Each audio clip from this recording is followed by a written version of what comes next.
I don't see any cut seal.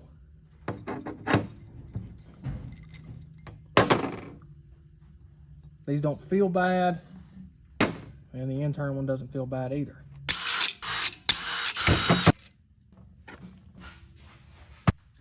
And our pump gear looks good here. They had good spacing on their flex plate here. The converter was in there all the way. I don't see any scrapes or marks here on the outer gear, and there's no scrapes or marks here inside of the gear body. So the gear body's good. I can feel a very minute scrape right there in between that. There's a little bit of a valley right there, but I don't think that would burn up third gear like that. All right, so I've got my parts in the washer over here. I've laid out the 3 parts here that could have caused this issue. I personally did not see anything wrong with this transmission other than the direct clutch being burned up in it.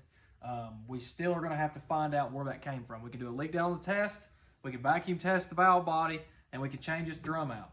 But I'm leaning more towards a case issue. These valve bodies are, they're not known to cross leak or be bad like an aluminum valve body like on a 4L60E or on some of these newer transmissions.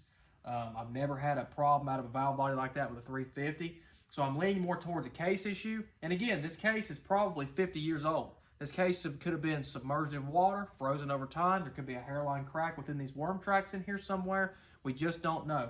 But it does go to show you that, when you have a problem out of a transmission, when you get it back from a shop, it's not always the transmission builder's fault. Sometimes you have an underlying issue within the machinery itself that keeps causing the issue. So don't be the first one to judge transmission builder or blame them, if your transmission goes out. This has been another FSP Transmissions video, and we'll catch you next time.